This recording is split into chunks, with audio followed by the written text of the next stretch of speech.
if I told you that the stress, anxiety, depression, the burnout that you feel isn't just personal?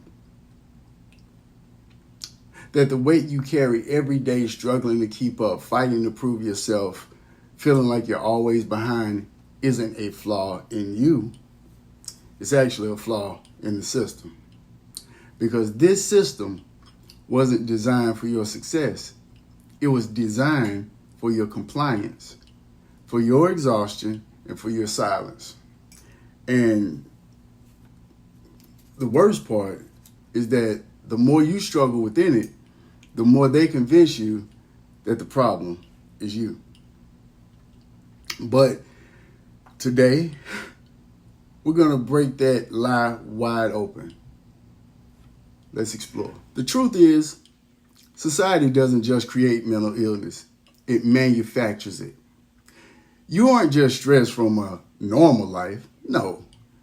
You're stressed because you're navigating inside of a system that was built with obstacles at every level. Every level. So let's break it down. First, we're going to talk about education. Now, if you were like me, you were told that education will prepare you for success.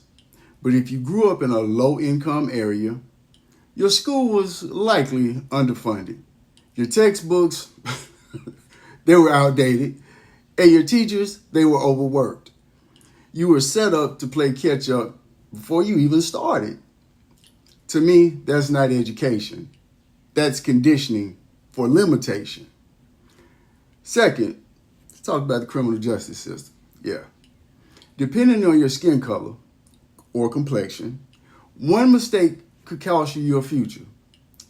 Racial profiling, harsher sentencing, and a system that disproportionately incarcerates black and brown people doesn't just ruin lives. No, it creates fear, trauma, and generational cycles of disenfranchisement.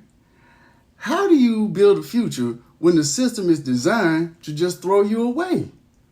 So, criminal justice system. Third, let's talk about employment. They tell you, work hard, you'll make it. But studies prove that resumes with black-sounding names get fewer callbacks. Job discrimination, pay gaps, and limited access to career advancement aren't just about effort. They're about who the system lets in and who it keeps out. I guess the next best topic would be healthcare. You ever notice how some communities have world-class hospitals while others barely have a functioning clinic? The healthcare system isn't just expensive, it's selective. If you're black or from a low-income background, your chances of receiving quality care, it does drop significantly. And when your physical health suffers, so does your mental health suffer. Now, after healthcare, I guess we can move on into housing. If your family wasn't allowed to own property because of redlining, possibly. If your neighborhood was denied investment because of systemic racism, you started playing the game miles behind. And that's not just how it works. That's intentional generational disadvantage. Intergenerational at that. Now, mental health, living under constant stress, whether it's from racism, poverty, or instability, your brain is rewired. The trauma of struggling every day or feeling unseen and unheard, carrying the pressure to prove yourself just to be treated as an equal, that's stressful. That breaks people down. And even when you seek help, therapy can be expensive. Resources limited. And cultural stigma tells you to just be strong. I know, I've heard it. Next, we're going to talk about the social services. The same system that underfunds your school, the same government that over-policies your communities, or over-polices your community, that same government makes getting social assistance nearly impossible. And if you get help, society may label you as lazy or a burden, what others are often given for free or freely. Think about it. So after all of that, after the system puts every obstacle in your way, what does it tell you? Here's a few that I've heard before. Just work harder. If you really wanted it, you'd figure it out. Or you're making excuses for yourself. Now, you can say what you like, but to me, that's not motivation. That's gaslighting. They rig the game and then blame you when you struggle to play it.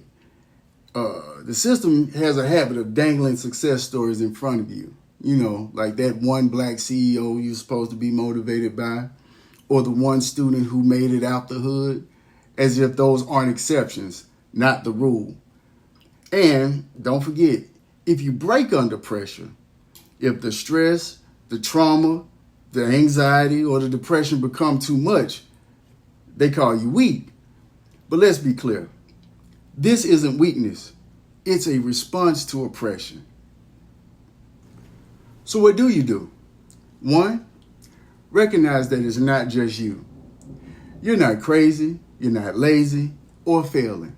You're navigating a system that was designed to wear you down. Two, please, and I mean please, stop measuring yourself by their standards. Society's version of success was never, and I mean never, meant to include you. Define success on your terms. Three, prioritize your mental health like it's survival, because it is. You can't fight a system if you're mentally broken down by it. Therapy, rest, exercise, and boundaries aren't luxuries. In today's world, they're weapons. 4, please build outside of the system whenever possible. Stop waiting for doors to open that were never, and I mean never, built for you. Create your own lane. This system thrives on you being exhausted, doubtful, and defeated. But the moment you wake up to the truth, the moment you stop blaming yourself and start seeing the game for what it really is, that's when you become dangerous. So now the question is this. I really want you to think about this. The question isn't whether the game is rigged or not, because let's just be honest. We know the game is rigged. The question is, what are you going to do now that you know? Think about that. Really think about that. I'll see you in the next video. You take care.